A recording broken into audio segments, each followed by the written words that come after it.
শুরুতেই যে খবরের দিকে নজর রাখবো, গ্রেপ্তার গ্যাংস্টার সুবোধ সিং এর শাগরেদ রওশনকে জিজ্ঞাসাবাদ করে সাহিলের খোঁজ। সাহিলকে বিহারের ছাপড়া থেকে গ্রেপ্তার করে পুলিশ। শনিবার ব্যারাকপুর পুলিশ সাহিলকে গ্রেপ্তার করে। 2007 সাল থেকে বাংলায় সুবোধ তার কাজ শুরু করে বেলঘরিয়ায় ব্যবসায়ী অজয় মণ্ডলকে হুমকি দেওয়ার ঘটনাও স্বীকার করেছে সুবোধ।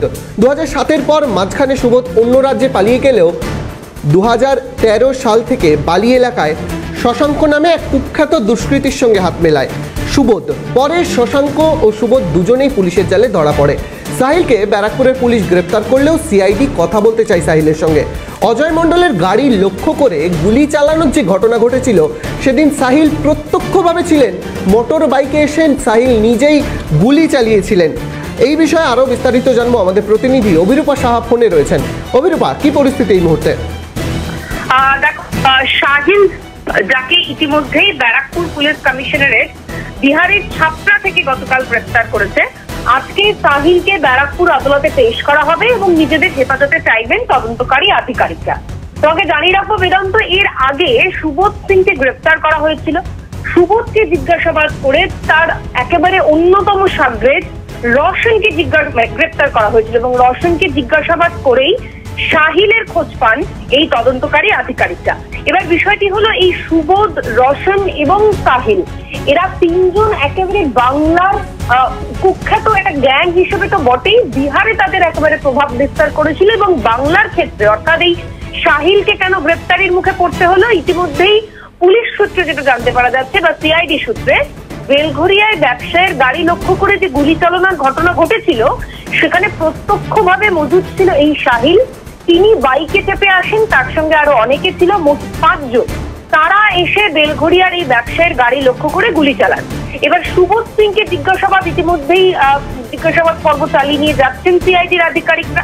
যেটা সিআইডির আধিকারিকরা জানতে পেরেছেন যে সুবোধ সিং 2007 সাল থেকেই বাংলায় একেবারে প্রভাব বিস্তার তৈরি করেছিল। শুধু তাই নয়, এই বাংলা তো বটেই, তার সঙ্গে সঙ্গে বিহারেও তার যেমন হাত ছিল। বাংলায় একের পর এক, সেটা ডাকাতি হতে পারে, হুমকি হতে পারে, একাধিক বিষয়ের ক্ষেত্রে এই সুবোধের নাম একেবারে প্রত্যক্ষভাবে জড়িত ছিল।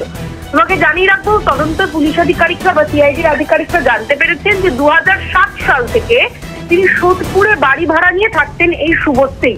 পরবর্তীকালে তিনি অবশ্য পালিয়ে যান বিহারে, কিন্তু তারপর ফের 2013 সাল থেকে তিনি রামচন্দ্রপুর এলাকা, সেখানে থাকা শুরু করেন এবং একটা সময় তিনি বালিতে শশাঙ্ক নামে এক কুখ্যাত দুষ্কৃতী, তার সঙ্গে থাকা শুরু করে। মানে বাংলায় একের পর এক যে সমস্ত অপারেশন, সেই সমস্ত অপারেশনের ক্ষেত্রে এই একাধিক জায়গায় তার নিজের জায়গা বদল করে থাকা, সবকিছুতেই একেবারে সিদ্ধ হস্ত ছিল এই সুবোধ সিং।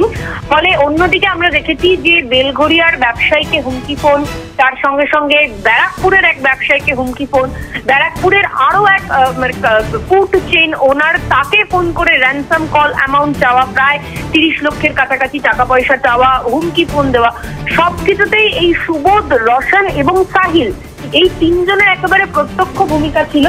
এবং সেই মর্মেই আপাততভাবে সাহিলকে যেমন আজকে আদালতে পেশ করবে ব্যারাকপুর পুলিশ কমিশনারেট, ঠিক তেমনই সিআইডি সূত্রে খবর, পুলিশ হেফাজতে পাওয়ার পর সিআইডির আধিকারিকরা প্রয়োজনে সাহিলকে এই সুবোধের সঙ্গে মুখোমুখি বসিয়ে তদন্ত জিজ্ঞাসাবাদ করতে পারেন। তাতে তারা মনে করছেন তদন্তের যে জট, সেই জট অনেকটা নিষ্কৃতি হবে।